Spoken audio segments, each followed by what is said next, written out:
Olá, queridos Qualinautas Q3.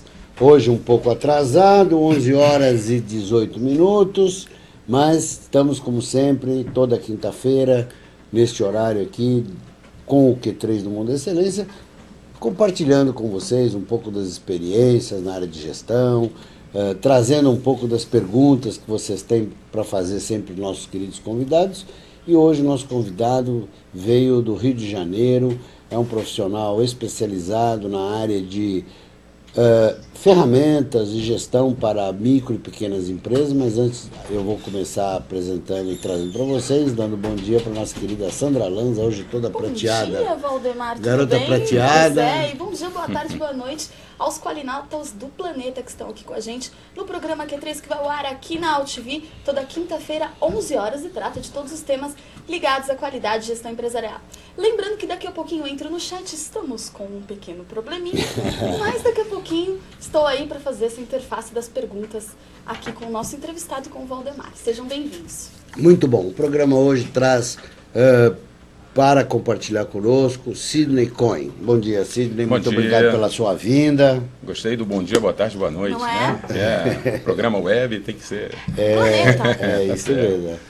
E a gente está aqui hoje com Sidney é engenheiro de telecomunicações, pós-graduado em análise de sistemas, diretor comercial da Beach Partner, que é uma empresa especializada, uma empresa de consultoria, na área de gestão, também atua na área de informática, é isso, Sidney? Isso, originalmente veio da área de informática, né? O Sidney também é um palestrante da Academia Brasileira de Profissionais de Recursos Humanos, profissional dos cursos da Cato, vocês já devem ter visto o Sidney, quem não viu também pode ver através, o Sidney é capa da revista Celebridade, tem aqui. Enfim, o Sidney está aqui conosco hoje para compartilhar um pouco da sua experiência de implantação, do planejamento estratégico, principalmente falando uma linguagem voltada para a média empresa, para a empresa brasileira, né? Aquela empresa que ainda está naquela primeira geração do fundador ou, no máximo, está na geração dos seus sucessores. É mais ou menos esse cenário, né, Sidney? Exatamente. Né? A gente pega Fala um pouquinho, o que acontece, né? O que me chamou mais atenção, como você falou, a empresa Beach Partner, ela começou como uma empresa voltada para a área de tecnologia, né? A gente atendeu muitas empresas desse porte de pequena e média empresa voltada para a TI, só que eu percebi que tinha um nicho muito bom de negócio, porque empresas de TI são um perfil totalmente técnico, né? Então ficou devendo um pouquinho a parte comercial, né? A força de vendas não tinha aquela habilidade que eles tinham na área de tecnologia. Então, eu percebi um nicho de negócio nesse segmento e depois, seguindo aqueles indicadores do Sebrae, né, que de cada 10 empresas, 2 apenas conseguem sobreviver aí após o quinto ano, eu consegui expandir um pouquinho para outros segmentos também. Né? Muito bom. Nós estamos sem chat no programa, por enquanto. Na verdade, aqui está aqui o chat. A turma do chat aqui está na ponta desse cabo aqui. Muito bom. Mas nós devemos ter hoje aí o nosso querido Wilson. O Wilson também está passando por essa transição, que é um dos qualinautas muito ativos na Q3, e ele também é originalmente da área de informática, desenvolveu uma série de produtos para automação comercial, mas ele deve se defrontar muito com as questões da gestão. Ele, inclusive, postou uma questão na comunidade falando o seguinte, que das maiores dificuldades que ele encontra para atuar nesse segmento de pequena e média empresa, ele atua na região de Campinas, Jundiaí, etc., são muitas empresas, não é tanto na parte de ferramentas de gestão, mas principalmente, segundo ele, na liderança. Como é que você vê essa questão, vamos dizer assim, da liderança nesse segmento? Eu acho fundamental, né? O problema é que o pequeno empresário, né, o que falta um pouco, ele tem que não confundir autoridade com autoritarismo, né? Então, às vezes acontece muito isso, né? Então, eles não têm um foco de gestão, não têm a liderança depurada, então eles acabam agindo mais de forma autoritária e acaba fugindo um pouquinho o que deveria ser de forma tranquila de se lidar. É um papel que não é simples, é um papel que você tem que ter a visão enquanto acionista, né? E a visão enquanto condutor. Exatamente. Dizer, é um duplo chapéu ou um triplo chapéu, e muitas vezes é ele quem vende também, toma a dianteira dos negócios, né?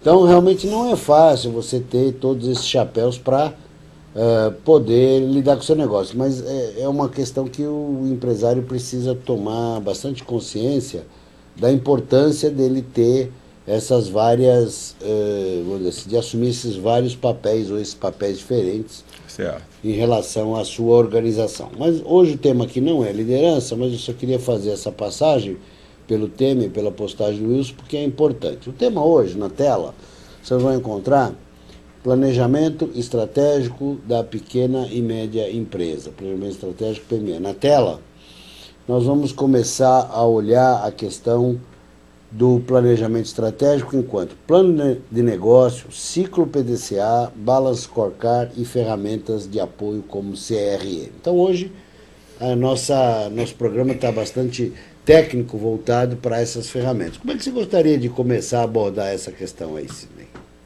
Plano de negócios. Isso, eu acho Fala muito nisso. Fala-se muito nisso, mas é engraçado que a maioria das empresas, elas se preocupam com o plano de negócio quando vai abrir a empresa, né? Eu acho que isso é um processo que você tem que ter ao longo de toda a vida aí da empresa. Por isso que o famoso Business Plan. Business Plan, né? E o ciclo PDCA eu acho que é um processo que ajuda a gente monitorar se está no caminho certo, se está no caminho errado. A minha empresa, por exemplo, tem 15 anos, eu já estou no 30ª versão do meu Business Plan, né? Então acho que isso... Tá vendo? Olha, você veja, quantos anos? Tem 15 anos aí de mercado. Qual é a versão? 30ª. Então veja, o Sidney está dizendo o seguinte, ele está revendo o seu Business Plan a cada 6 meses, em média, né? Com certeza. E quando ele se referia ao ciclo PDCA, nós estamos falando nessa figura que está aí na tela. O ciclo PDCA teve origem nos conceitos do Deming. Ele, vamos dizer assim, definiu esse conceito. PDCA vem do inglês, que é o Plan, Do, Check, e Act, ou planejar, desenvolver, checar e agir, que isso se aplica em muitos contextos, né? Perfeito. Se aplica no contexto do planejamento, então você tem que planejar, executar, avaliar continuamente. Quer dizer, o checar aqui, ele, nos dias de hoje, com as ferramentas que estão disponíveis nos dias de hoje, ele não se atém simplesmente ao checar financeiro. Como é que estão os bancos, caixa, liquidez, etc., balancete, não é isso? Eu utilizo esse quadrante aí do checar muito a metodologia do BSC, né? Do Balance Scorecard, que você acaba criando indicadores e você vai monitorando para ver se exatamente está dentro do que você planejou. O Balance Scorecard, nós já tivemos até programas desenvolvidos sobre isso, nós vamos fazer uma visita rápida aqui com o Sidney. Balanced Scorecard. A origem desta metodologia data dos anos 90, através de dois, assim como eu já me referi aqui ao Deming, que desenvolveu o ciclo PDCA por volta dos anos 50, o Kaplan e o Norton desenvolveram esse conceito do Balance Scorecard por volta dos anos 90. Era uma coisa que nessa época já se sentia muito. Como a gente fazia parte do grupo lá de Quality Service do Citibank, a gente já tinha nossos scorecards. Então era comum ao final do mês a gente desenvolver nosso scorecard e mandar, né, para centralizar na época na Praia do Botafogo, no Rio de Janeiro. Exatamente. Né, e a Praia do Botafogo, que pegava o Latin American Canada Division, centralizava isso e mandava para o pessoal John Reed em Nova York. Então já nessa época a gente já usava os scorecards, mas não tinha essa visão tão clara das perspectivas. Eles eram um conjunto ordenado e organizado de questões de clientes, de questões de processo, de questões de entrega. Mas eu acho que essa metodologia ajudou bastante a gente a colocar uma perspectiva clara nisso, né, Cid? Só acrescentando, o que eu acho muito legal é que isso tudo se complementa, né? Então, quando a gente fala em plano de negócios, o Balance Scorecard, ele tem como base definir estratégias, né, em cima da missão, visão e valores da empresa. Isso. Então, isso é definido já no plano de negócios. Eu acho isso o pessoal fica muito preocupado quando a gente começa a usar metodologias, né, que às vezes vêm de macro para micro, né, e as pequenas e médias empresas começam a enxergar, não, mas isso aqui é coisa para grandes empresas. E não, é totalmente adaptável para pequena e média empresa. Com certeza. E eu diria assim, que vamos dizer assim, que este apoio de ferramentas adequadas é fundamental. É a mesma coisa que você querer gerir uma empresa sem você ter uma ferramenta financeira que te dê tua posição de caixa descontado, previsão, orçamento. Quer dizer, não dá para dirigir hoje uma empresa, não há como fazer se você não tem um orçamento estruturado. É a mesma coisa se você não tem uma estratégia estruturada, não é verdade? Certamente. Quer dizer, fica aquele famoso voo cego, né? Que eu me lembro lá, o professor Marmo, lá no curso anglo-latino, de vez em quando ele fazia assim, né? Fechava o olho e fazia assim, era voo cego. Não dá para fazer voo cego hoje em dia. Por incrível que pareça, ainda dá certo em alguns casos. Mas... Em alguns casos, né? Tem que ter o sol, tem que ter o céu de brigadeiro. É verdade. Né? Mas é um risco muito grande. Quer dizer, o voo cego, o nível de risco aumenta muito. Vamos falar um pouquinho do Balance Scorecard, até para desmistificar um pouquinho esta ferramenta. Como é que ele trabalha? Como é que a gente aplica dentro do plano de negócios o Balance Scorecard? Bom, eu posso citar um exemplo até prático que aconteceu conosco recentemente. Bom, eu desenvolvi um trabalho para uma empresa de recursos humanos, né? Eles queriam reestruturar o departamento, então definir o plano de negócios. Dentro do plano de negócios tem uma análise SWOT, né? Para a gente enxergar um pouquinho, né, as fraquezas e os pontos fortes também, em cima das oportunidades e dessas ameaças, né? A crise recentemente foi uma delas, né? E conseguimos perceber que tinha uma série de coisas, pontos que deviam ser melhorados, né? E através do Balance Scorecard fizemos um mix, né? Criamos indicadores que se reverteram em metas, né? E essa empresa também ela era certificada na ISO 9000, que ajudou bastante para estar criando aí baseando a certificação, né? Então, esse caso aqui que o Sidney está trazendo é assim, até na tela vocês têm aí esse grande resumo, né, na tela, o da definição do negócio, que está ligado através do Business Plan, o plano de negócio, da análise SWOT. Análise SWOT é outra ferramenta importante no planejamento. Quer dizer, o que é a análise SWOT para uma linguagem um pouco mais, de uma visão um pouco mais simplificada? Assim. Eu vou dar um exemplo recente agora da crise, né? Ele pode colocar naquele quadrante, acho que é até interessante. Por exemplo, eu tenho uma empresa de consultoria, né? Então, só que a minha consultoria geralmente são consultorias de médio e longo prazo. Tá? Então, com a crise, o que aconteceu? A crise é uma ameaça, né? A ameaça vem do ambiente externo, né? Então, eu percebi que esse tipo de serviço, as empresas iam estar muito recessivas. Sim. Então, dificilmente estariam contratando empresas de consultoria para projetos de longa duração, né? Porém, ela se tornou altamente vantajosa para consultoria de curta duração, para treinamentos, capacitações muito rápidas de uma semana. E, por incrível que pareça, no Rio de Janeiro está um pouquinho saturado, então não tem muita demanda como tem aqui em São Paulo e em outras regiões. O interior de São Paulo também é muito forte, né? Então, eu vi a necessidade de capitalizar.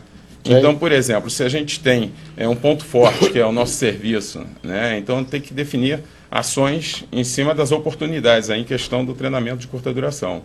Tá? Então, veja, o que o Sidney está nos trazendo é assim, havia um cenário, este cenário no ambiente externo estava propício a soluções de curto prazo, então o modelo de negócio dele se ajustou para oferecer ao mercado produtos que tivessem essa característica, produtos rápidos, fáceis de implantar, etc., que as empresas, enfim, você tem que estar exatamente ajustando sempre, né? Só complementando, né, seu raciocínio, empresas de pequeno e médio porte, em termos de crise, se ela estiver bem planejada, e inovar, ela tem mais facilidade de se ajustar e se adaptar a mudanças do que empresas de grande porte. É verdade. Né? Então, é interessante aplicar um planejamento bem estruturado. É muito interessante lembrar o seguinte, que quando caiu aquele famoso meteoro lá que extinguiu, né,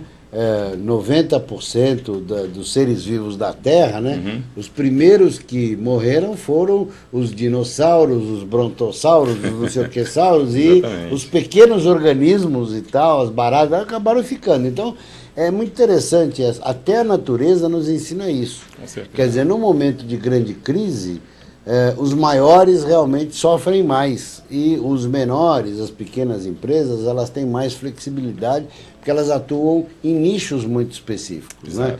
Não precisam estar assim expostos a um ambiente mais hostil. O nicho te protege.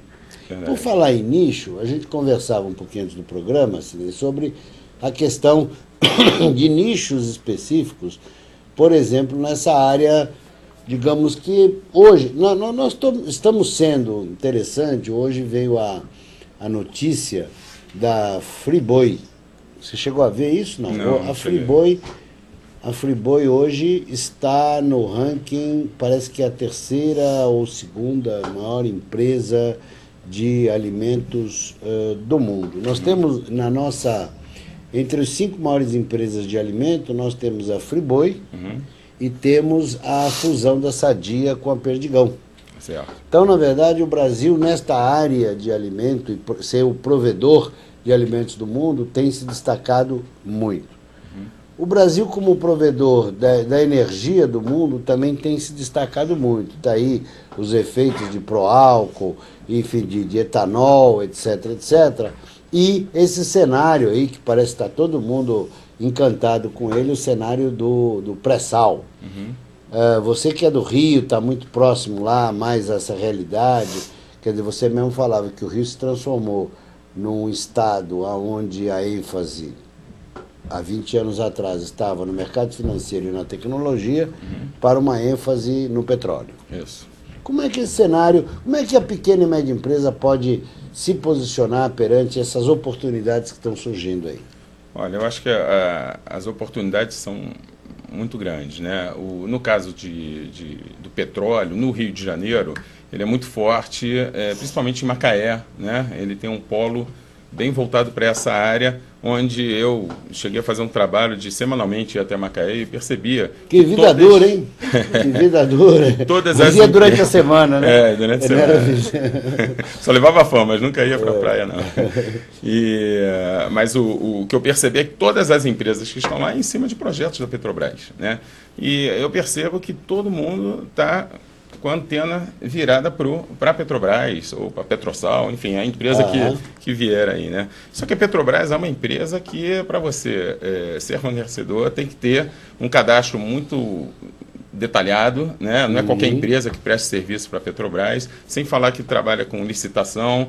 Então, as pequenas e principalmente pequenas empresas, eu acho que elas devem se preocupar mais e enxergar quem está ganhando dinheiro com a Petrobras. Então, são empresas, as fornecedoras da Petrobras. Então, por que querer atender a Petrobras se às vezes não tem nem estrutura para poder atendê-la e mudar um pouquinho a estratégia para essas empresas marítimas, né, outras empresas voltadas até na área de tecnologia, manutenção, tecnologia. E tem um mercado muito grande para isso, tanto no Rio de Janeiro, nível Brasil, né?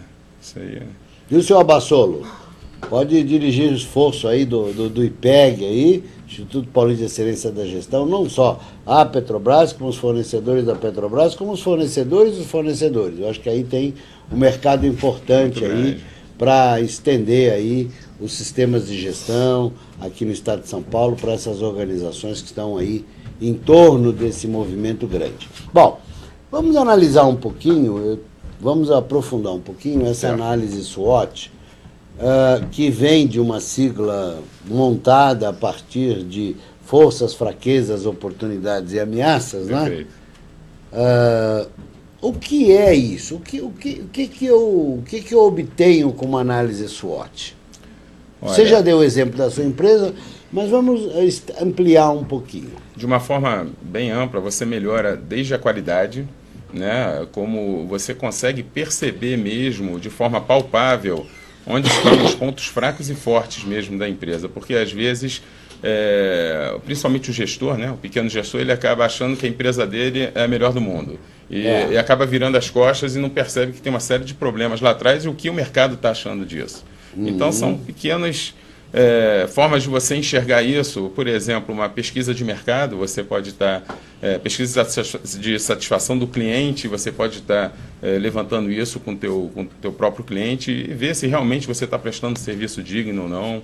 Né? Então, se está alinhado com aquilo que você... Se aquilo que você fala é aquilo que ele lê por trás do que você fala. Exatamente. Principalmente, eu vejo que muitas organizações, e quase que todas hoje, estão muito envolvidas com essa questão de tratar da responsabilidade social, da visibilidade a ela, etc. Mas será que o cliente está vendo isso? Recentemente, até numa pesquisa que eu não tenho assim a lembrança total, mas recentemente a revista Consumidor Moderno, do nosso amigo Roberto Meir, publicou, ajudou a publicar uma pesquisa que falava que, aparentemente, essa ênfase que o cliente está dando para a responsabilidade social não é tão grande assim.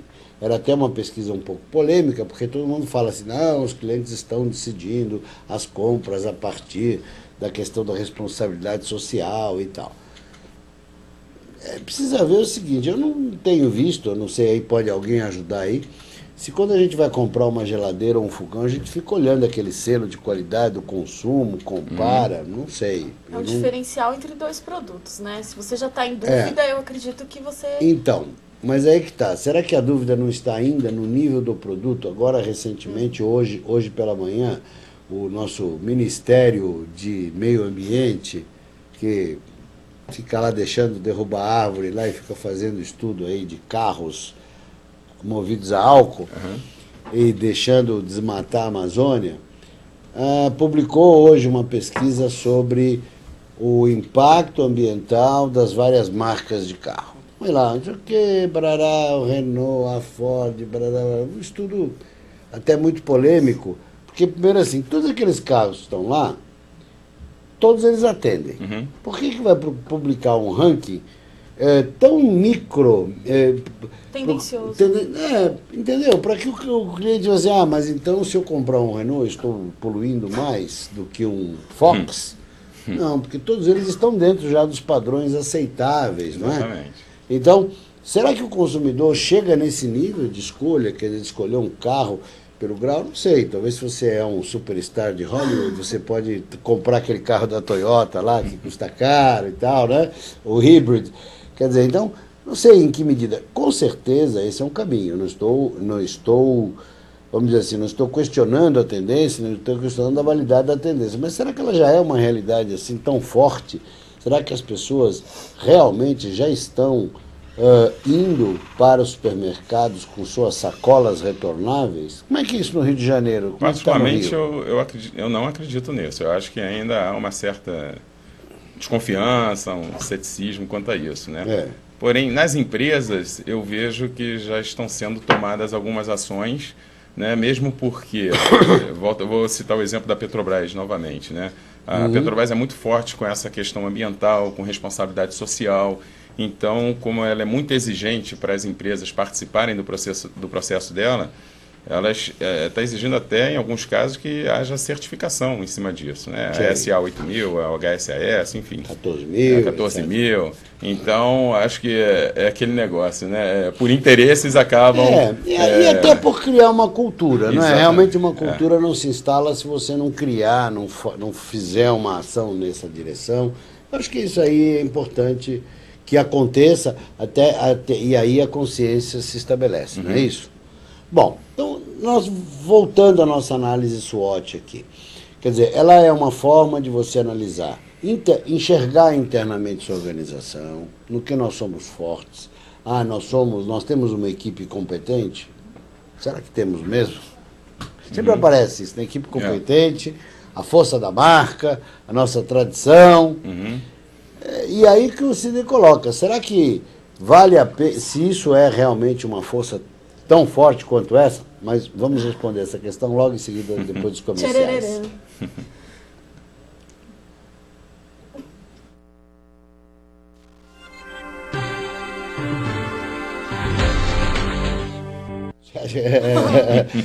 Muito bom, pessoal. Hoje o programa aqui está igual qualquer TV convencional, sem chat, Sandra. Vamos pedir. Não. Vamos pedir para mandar por telefone. Vou fazer É isso? igual o Chico Lang. Não é assim? É Não isso, pode. Chico. Olha aí, ó, telefone. Vamos dar o telefone da Sandra aqui para o pessoal mandar por telefone, por fax, viu?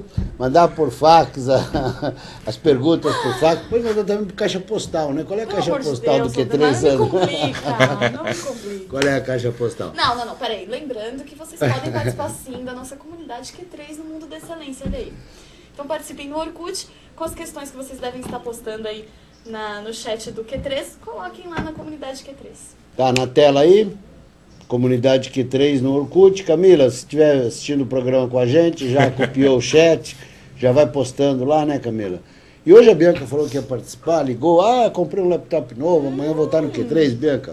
Se estiver no chat também, seja bem-vinda novamente aqui ao nosso programa. E, então, as perguntas que estão surgindo, o Sidney gentilmente já entrou na comunidade, vai estar lá conosco, vai estar respondendo. E aí ele me pediu para a gente abordar essa questão dos exemplos práticos. Eu acho que isso aí é uma coisa importante. Por exemplo, dentro daquela análise SWOT, nós já olhamos um pouco a análise interna, que são as forças e as fraquezas. E externamente, ameaças e oportunidades. O que são elas e dá um exemplo de cada uma das situações. Perfeito. A ameaça e a oportunidade, ela vem do ambiente externo, né? Isso. Que pode ser ações do governo, pode ser a própria concorrência, pode ser a própria crise, um ambiente que pode influenciar e transformar numa oportunidade ou realmente numa ameaça. Né? Então, por exemplo, vamos dizer assim, essa situação do pré-sal para uma empresa que se situa no Rio Grande do Sul, ela mais é uma oportunidade, ela é uma ameaça? Ela vai tirar clientes do Rio Grande do Sul para colocar nas regiões entre Santa Catarina e Espírito Santo, por exemplo?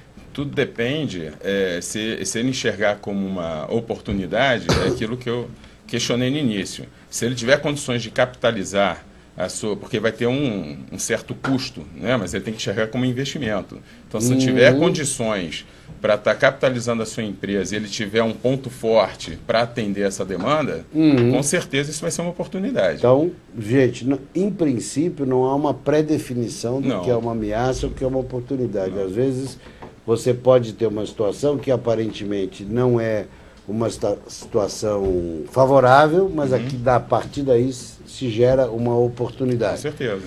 Muito bem. E nesse quadrante aqui, digamos, de oportunidade com um ponto fraco, melhorar?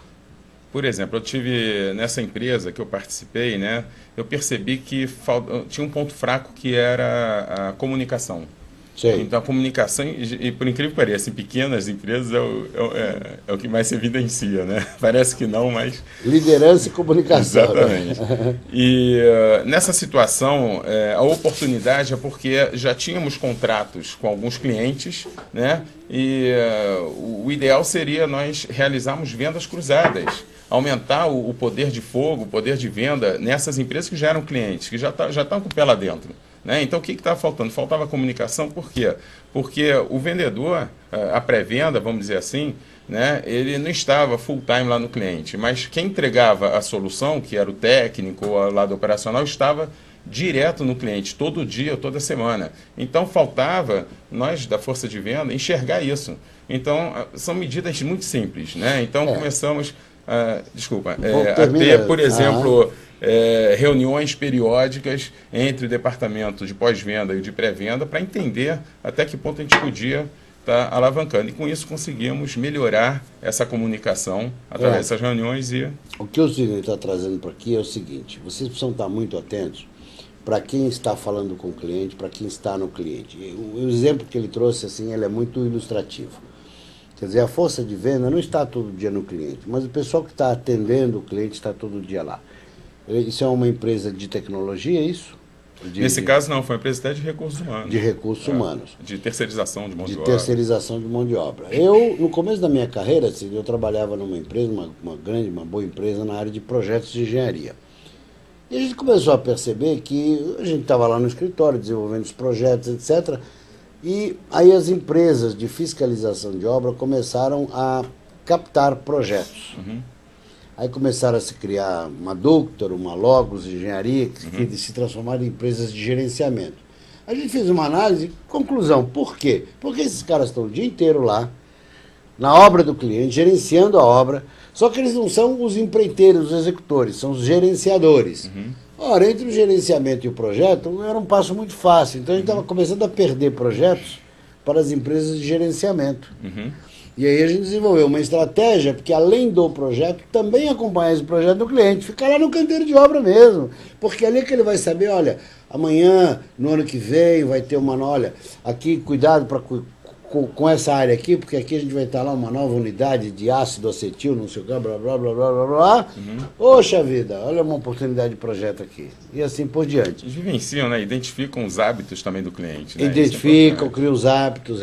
Então ele está dizendo o seguinte, olha, atento para clientes atuais, porque lá você tem um conjunto de oportunidades que às vezes você, para atuar no mercado, para abrir uma oportunidade daquela numa outra empresa, vai custar muito mais caro do que você simplesmente estar dentro do cliente e deixar uma oportunidade. Isso vale, como ele falou, para empresas de terceirização de mão de obra, recursos humanos, vale para empresas de informática, que às vezes colocam suas equipes no cliente, né?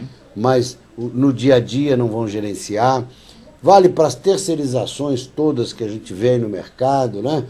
Eu fui diretor do grupo Ticket na área da GR, então era muito importante que nós tínhamos 500 grandes empresas clientes. Então quem é que está lá no dia a dia, no cliente e tal? São as nutricionistas, né?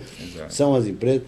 Na própria Credicar, nós chegamos a fazer um trabalho muito grande com a professora Pólia Hamburger, que é da GV, que era o marketing oriented, que era preparar não só o pessoal de marketing, que lá você tinha lá, na época do marketing, lá grandes nomes, até professores da SPM, como a gente era e tal, mas a estrutura comercial não tinha essa visão.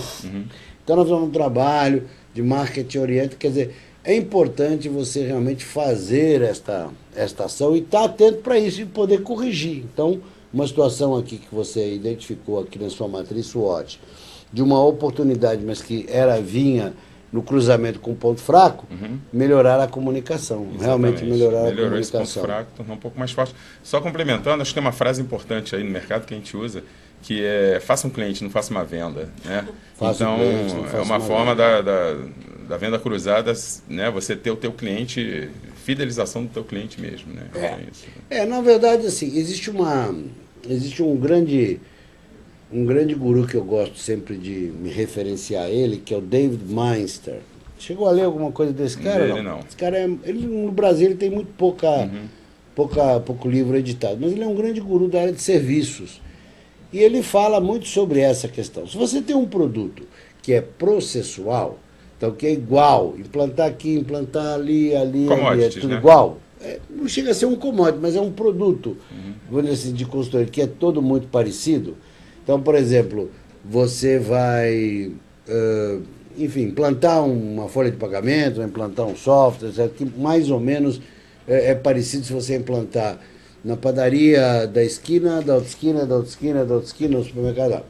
Então, o que você precisa é ter especialização e estar ligado setorialmente ao setor. Então, você tem que participar das reuniões das padarias, tem que participar das reuniões do supermercado, etc. Se você tem um produto que é mais, que ele chama de gray hairs, quer dizer, cabelos grisalhos, pelo menos aqui incomodou. Então, assim, você não é isso que vai definir a sua contratação, mas é o grau com que o cliente confia na sua capacidade de dar soluções. Então, daí a importância de você estar realmente próximo ao cliente, estar dentro.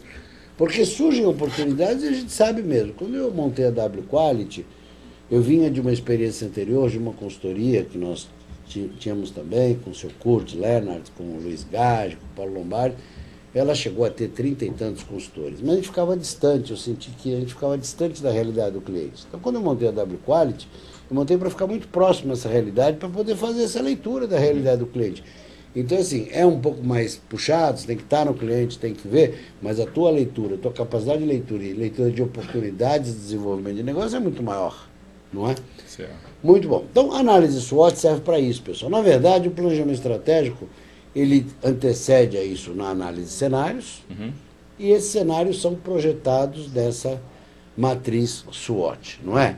Este é o planejamento. O Balance Scorecard não é planejamento, é desdobramento do planejamento. Então, aí ele começa... Então, bom, muito bem, esse é o cenário, essas são as estratégias, essas são as oportunidades.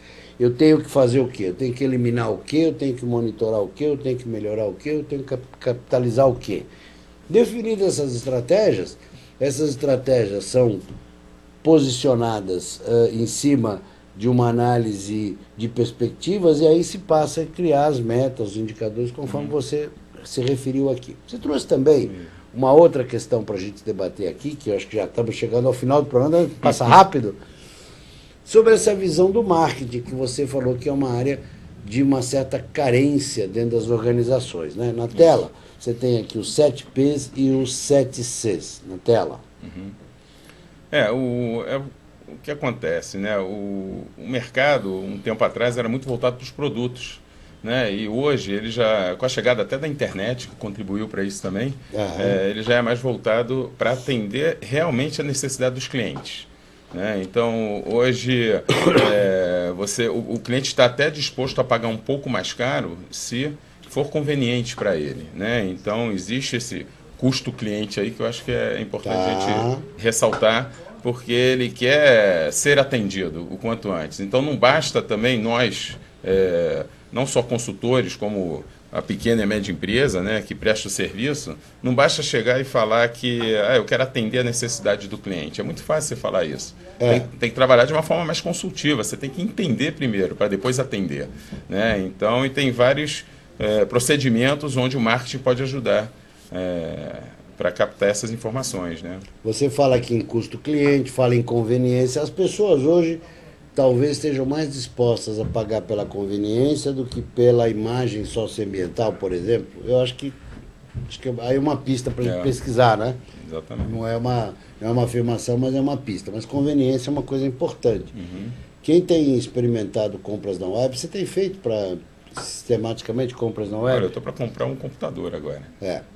Eu tive experiências excelentes e tive experiências muito difíceis. Sim, pra você ter uma ideia, uma famosa editora aqui de São Paulo, que eu sou cliente deles há mais de 30 anos, nas revistas Veja, Exame, etc., eu fui fazer uma compra de uma coleção infantil para dar de presente em dezembro. Cara, foi um desastre. Comprou, mas não te entregaram, né? Não entregaram, entregaram errado, entregaram metade da coleção na minha casa e não na casa de quem eu dei o presente. Bom, e realmente assim, para coroar essa experiência, foi assim, mudaram minha assinatura da Exame para o endereço da criança que deveria estar recebendo a coleção infantil. Mas uma criança superdotada, Valdemar. Pensa, ela já vai ler Exame. Pois é, mas pior ainda, Sandra, porque mudaram só da Exame, não mudaram da Veja. Então, se tivesse mudado das duas revistas, você podia entender. Mas liga... Mas pior, não liga e reclama, porque o atendimento não atende, o atendimento só atende não sei o quê. Olha, realmente foi uma experiência muito complicada, foi uma experiência. Então, realmente, eu diria assim, eu cancelei um presente que eu dei, um outro presente, uma televisão, eu cancelei, acabei pedindo para a pessoa, olha, vai aí na casa fulano, aí na sua praça, compra a televisão, é mais fácil, eu faço depósito no correio. E também tive uma experiência muito agradável, para minha surpresa, com o Extra. Eu não esperava muito do Extra, não. O sistema funciona muito bem, direitinho. O pessoal mandou e-mail para saber da entrega. Entregaram, assim, eu comprei à tarde, entregaram no dia seguinte. Quer dizer, para mim, uma surpresa. Então, esse mercado ainda não tem, digamos, consistência de entrega. Enfim, essa é uma área que precisamos realmente reforçar nas empresas, né? Tem que estar bem. Porque a logística não é só você ter aquele gráfico, seu produto está entregue no fornecedor, seu produto está no quilômetro 25 da rodovia, não é isso que eu quero saber. É bem entrega mesmo, né? Eu acho interessante essa parte da customização também, né? Então, eu estou falando do computador, eu estou até disposto a pagar um pouquinho mais caro, mas eu estou montando a configuração que eu quero. Sim. Então, a internet permite isso também, né? O carro também, você consegue comprar um carro pela internet, né? Então, isso... consegue comprar um carro, mas eu hoje estava pensando, assim, eu estou atrás estou querendo olhar aí um modelo da Honda que eles estão anunciando aí, que é o City, né? O Honda City. Mas eu falei assim, bom, se eu vou na web eu acho. Mas por coincidência, nos meus trajetos, eu não passo por nenhuma concessionária Honda, eu não vi o carro. Então eu falei, interessante, em época de internet, que a gente compra tudo pela internet, é importante, às vezes, a logística, você ter uma revendedora num local onde a pessoa vai ver, eu quero ver o carro. Mas você quer ver um exemplo, Valdemar? O meu carro, quando eu comprei, alguns anos atrás, um Renault, aconteceu isso. Acho que até na loja que eu comprei, eles estavam querendo não ter aquele parque de carros, né? O amontoado de carros. Passou a ser mais um showroom. Sim. Então eu acabei vendo o tipo de carro que eu queria, mas a própria vendedora entrou na web e ela customizou qual a cor que você quer, qual tipo de carro. Aí é interessante. Então, eu acho que essa fusão de usar a ferramenta na concessionária, no atendimento, no serviço, não é simplesmente montar um site e dizer assim, venda-se sozinho, né? Sai vendendo. Não é assim. Eu acho que também essa compreensão, a utilização da web, muitas vezes no ponto de venda, ela é importante. Certo. Bom, esse é o cenário. Eu acho que a gente está aqui diante de uma grande oportunidade que o Brasil tem diante de si, através na área de alimentos, na área de energia, na área de empresas, enfim. O Brasil aparentemente, né, saiu desse marasmo aí que os outros países estão, até os outros que já entraram, os maiores já estão saindo, não é? Então, acho que são anos de muita evolução nos próximos anos. E as empresas precisam se preparar em sua gestão. Planejar. Não é isso? Isso. Vamos ter trabalho aí para a sua consultoria, para a nossa consultoria. Exatamente. E para todos que estão à nossa volta. Então, pessoal, preparem-se, participem, evoluam, façam seus mestrados, façam suas pós-graduação, entre no Q3, façam suas perguntas, participe conosco aqui, não é?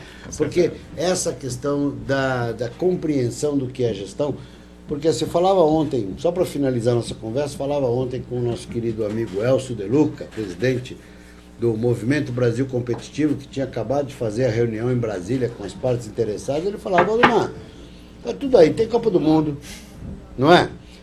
Fazer estádio a gente sabe, fazer treino a gente sabe, agora, gestão de tudo isso é complicado. Tem pré-sal também. Extrair o petróleo, a Petrobras sabe, vai buscar tecnologia, fazer plataforma. Então, como é que vai gerir esse negócio todo? Como é que vai ser a gestão de tudo isso? Não é?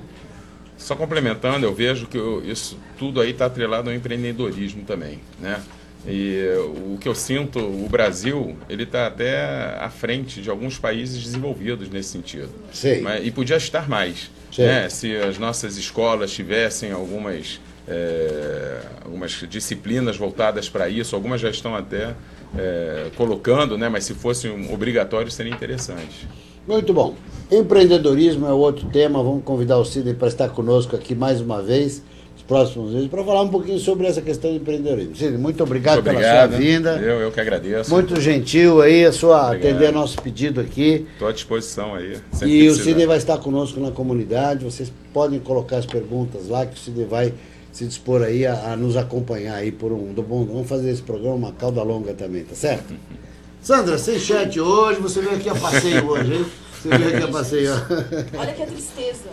Que nada. Feito. Com o chat nós temos 2 convites, então, para fazer para vocês. Um é participar da comunidade Q3 Mundo da Excelência no Orkut, e a segunda é revisitar esse programa, então, no Videolog Q3, o endereço www.videolog.tv/programa Q3. A partir de amanhã esse vídeo, então, do Sidney Cohen já está disponível, então, na web para vocês revisitarem. E a semana que vem um programa especial, hein? Isto. O que o Orkut diz sobre a sua vida profissional. Sobre o seu perfil, muito bom. Muito interessante. Pessoal, até a próxima quinta-feira, muito obrigado.